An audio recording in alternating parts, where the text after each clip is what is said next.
Today we're diving into a show that sparked some serious debate, Channel 4's Desmond's. From your comments it's clear there's a lot of love out there for all the gang at the barber shop, but equally some of you are, well, let's just say less enthusiastic. Whether you binged every episode or switched off after 5 minutes, Desmond's certainly left an impression.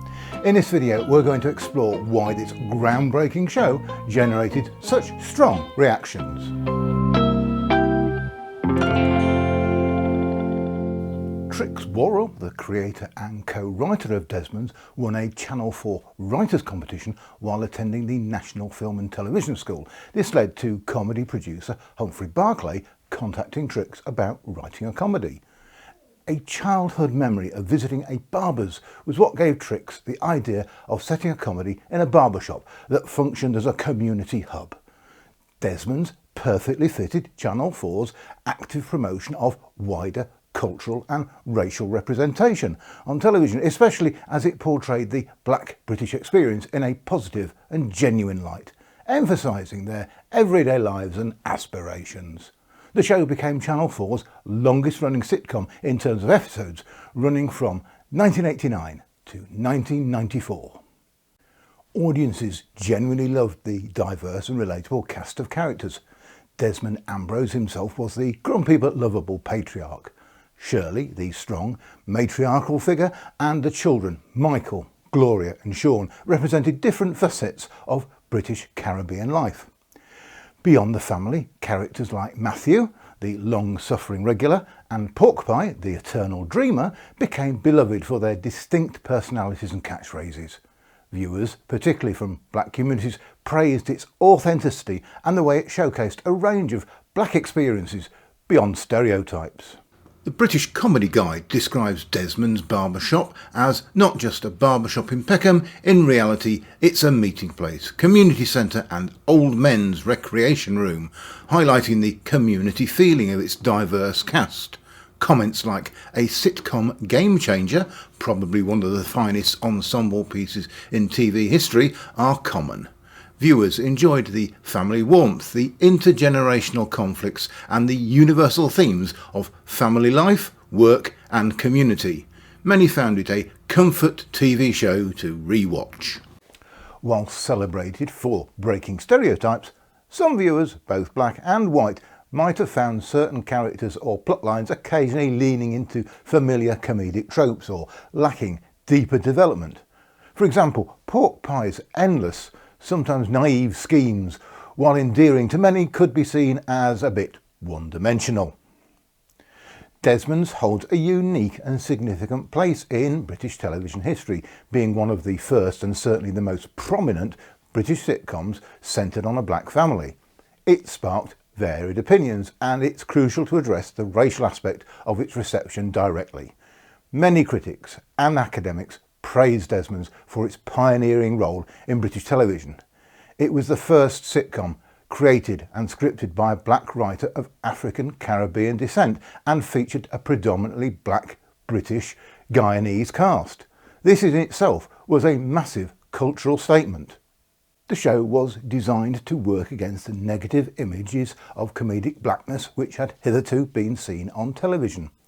It offered a layered and often nuanced portrayal of immigrant Afro-Europeans and their assimilating progeny, and importantly it showcased the ordinariness of black people's lives with a representational legacy that had overwhelmingly been negative.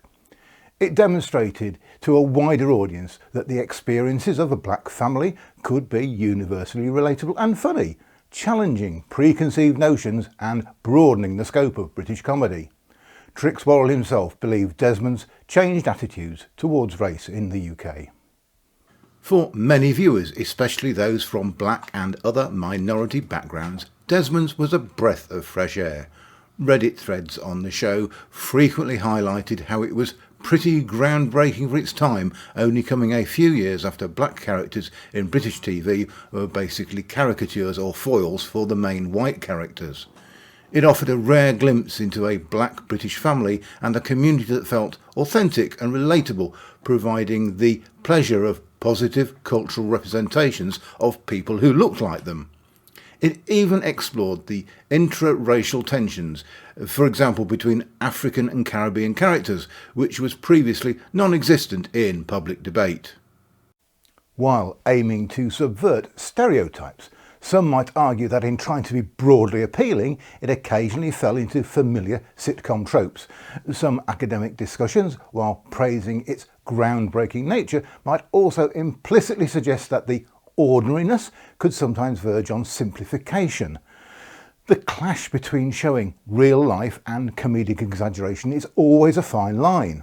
Some viewers, particularly those looking for edgier or more politically charged comedy, might have found the humour too gentle, or the characters a little too archetypal at times. There might have been a subtle undercurrent for some that, despite its breakthroughs, it still didn't fully escape the confines of traditional sitcoms. Desmond's was often compared to The Cosby Show in the US, being seen as the UK answer. While this comparison initially highlighted its positive representation, for some it might have inadvertently set a high bar or drawn attention to perceived differences in budget, scope, or even the style of comedy. Indeed, superficially, it might have seemed no different from any other family sitcom, complete with corny jokes and an enthusiastic studio audience. Desmond's was praised for tackling universal family themes: relationships, ambition, ageing, unemployment, finances, but doing so through the lens of a British Caribbean family. It also touched on issues specific to the black community, albeit often lightly, giving it a unique cultural relevance. The barbershop setting allowed for a constant stream of diverse characters and current topics reflecting the real world outside. However, the show maintained a light and often feel-good tone. Many viewers loved Desmond's for its gentle, warm and observational humour. The comedy often arose from those everyday interactions, squabbles and life lessons within the Ambrose family and their Peckham barbershop, making it accessible and enjoyable for a broad audience. It wasn't reliant on huge punchlines or frantic pacing. Instead, it offered a more laid-back, character-driven style that some found incredibly charming and comforting. It was seen as a refreshing change from the more overtly slapstick or aggressive sitcoms. The recurring gags like Desmond's poor barbering skills and Matthew's old African sayings became iconic. Conversely, some viewers found the pace too slow and the humour too subtle, particularly if they were used to more traditional gag-heavy sitcoms. They might have perceived a lack of clear comedic setups and resolutions, leading to a feeling that it wasn't funny enough or that it meandered without strong comedic direction. Sadly, it's highly probable that part of any negativity or dismissal of Desmond's was influenced by racism or discomfort with seeing a black family front and centre on British television. In the late 1980s and early 1990s, Britain was still grappling with its racial identity. Overt and subtle prejudice was common. Some white viewers, accustomed to an entirely white comedic landscape, might have found the show not for them, simply because of the cast, consciously or subconsciously. They might have been less willing to engage with the humour or characters because they didn't see themselves immediately reflective. This isn't to say all negative criticism was racist, but it's naive to think that the racial makeup of the cast didn't play a role for some. Conversely, some within the black community might have had specific criticisms, perhaps feeling it didn't represent their particular experience, or that it wasn't black enough, or too black for broader appeal. Desmond's was a significant hit for Channel 4 and they recognised its success early on. Channel 4 themselves described Desmond's in 1989, its first year of broadcast, as the most instantly popular homegrown situation comedy in the channel's history. This indicates they were aware of its immediate impact. The series consistently performed well, averaging 3.5 million viewers per episode, and continued to be one of Channel 4's top 20 programmes for years. Throughout its run, Desmond's was nominated for and earned several awards. The British Comedy Award for Best Channel 4 Sitcom in 1992. In 1994, Desmond's was nominated for a BAFTA Award under the category of Comedy Programme or Series.